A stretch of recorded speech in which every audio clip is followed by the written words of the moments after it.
Hello everybody, Happy New Year, welcome back to the channel. I know it's been a little bit since I've done really any videos in regards to video games here, but always do this. I've done this for at least the last 2 to 3 years on the channel, I think, where I just kind of go through the games I finished throughout the year.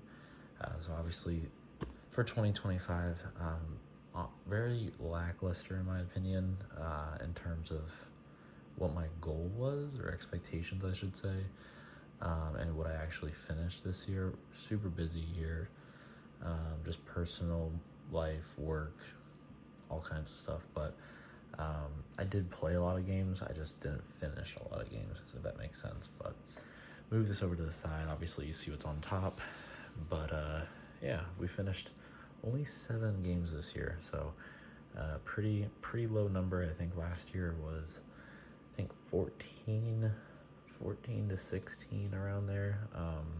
So double what I did this year. But yeah, we'll get through some of these. It was a lot of backlog this year, and just kind of focusing on some of my older consoles. So first up was Call of Duty Black Ops 6, which I know you really can't technically beat, right?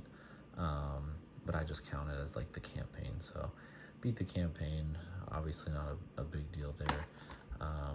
Black Ops 7 now being out as well, or Call of Duty 7, I don't even know what they're calling it now, but yeah, pretty good campaign, not too bad. I heard that actually the recent one that just came out is pretty terrible, so we'll see, but they're like usually 3 hours or so, but I always count it as one of my completions. So that was my first completion of 2025.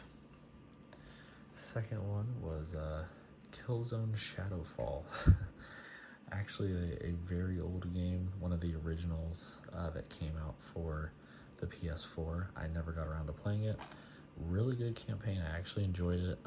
Thought it was a good game. I think it was around 20 hours or so, I think. But yeah, not too bad. I'd give it, I don't know, 7 out of 10, 6.5 out of 10. Pretty solid. I'd probably give Call of Duty like a 6 out of 10 too. So probably give that 7. I'll stick with 7 there. This is my biggest completion of the year. Really, what took up most of my time.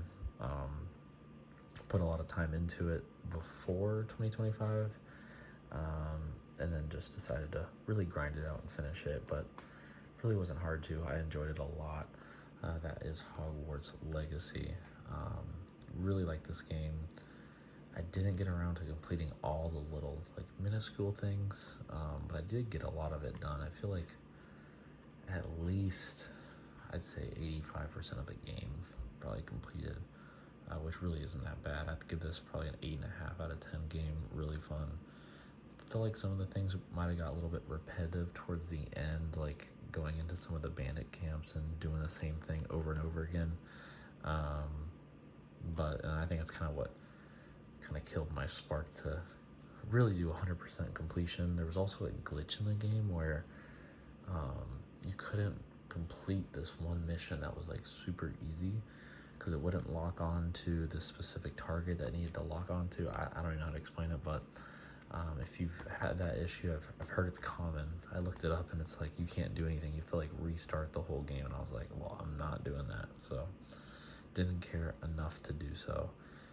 Probably around 40 hours, 50 hours I put into this. So still a lot of time. Like I said, saw the end credits roll, finished it. 8.5 out of 10 for sure, at least. Possibly pushing a 9. Pretty good game. Then we got Luigi's Mansion 3. This was also a backlog game. Only game I completed on the Switch this year. So I was pretty happy about that. I feel like I struggle to sometimes complete a lot of my Switch games. I feel like I play it for fun, and I play like the Xbox and my PS4 and my PS5 more for like multiplayer and like single player campaigns. But like these, I really just like, I'll play it for an hour and then I'll put it down, won't play it for a couple months. So I actually sat through and finished Luigi's Mansion. I think I had like 3 or 4 floors to go.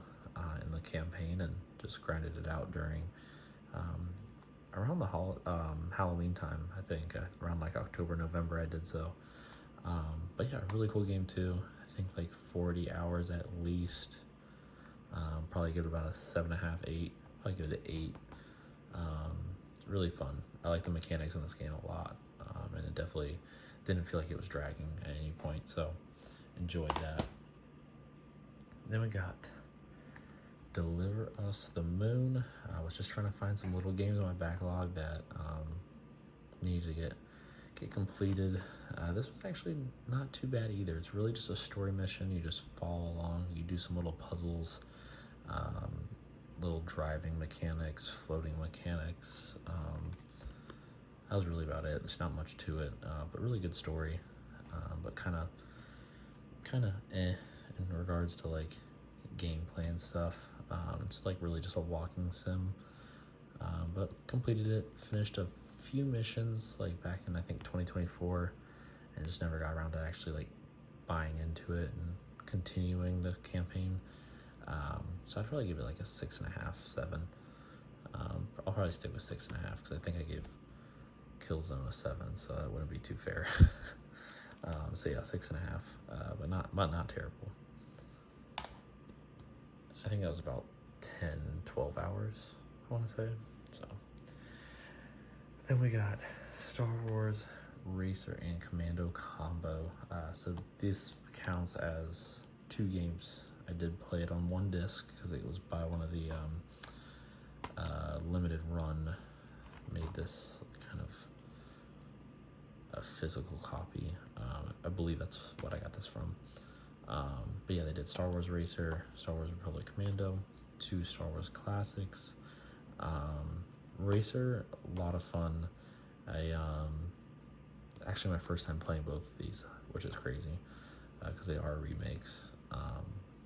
But yeah, Racer was pretty solid. I got first place in every race, all the bonus races, so practically 100% of that. In terms of all the races, I didn't like go through and complete all the achievements and stuff, but I think I was like 90% done or so. I was pretty close. And then Republic Commando, it dragged a little bit, but good story. For you gotta just remember how old it is, right? But yeah, I think this was like 10 hours. No, maybe like 8 or so, and then this was about I think 12, 16, around there. It might have just been me too. I was kind of just like going along slowly, if you will. But yeah, pretty solid. Finished those like in November, I think. And then final game of 2025, we got Sharon's Staircase. It's kind of a walking sim as well. A lot of puzzles, sort of horror-ish, if you will, mystery. Picked this up. It was a kind of like a rare game to pick up. I found it at a GameStop randomly and was interested in it. It's a single player game. And I think I spent it was like 4 hours. It was a really short game. And it was towards the end of the year. I had like 2 weeks before the new year here. So I was like, you know what? I need to get one more game completed before 2025 ends. And this was the perfect length of a game to do so. So got that finished. I feel like some of the puzzles were a little bit almost just too difficult, like almost annoying, because you're just sitting there like, what am I supposed to be doing right now? There just wasn't like much guidance, which I think is the point of it, right? Some of these games purposely do that to make it a challenge, but to me it was just kind of aggravating. I was like, okay, I'm done. But yeah, not bad. I think I'd give it like a 5.5. Probably my lowest rated game of the year. I didn't rate these. I would probably give Racers a 7.5. Probably give Commando a 7. But yeah, probably a 5.5 for this one. So not bad. Not a bad year. Very spread out in terms of types of games I played. But right now continuously playing on the backlog, The Witcher 3, Red Dead Redemption 2, Star Wars Outlaws on the PS5.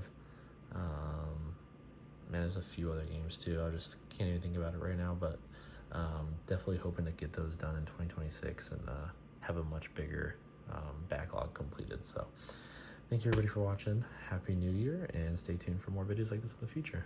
Peace.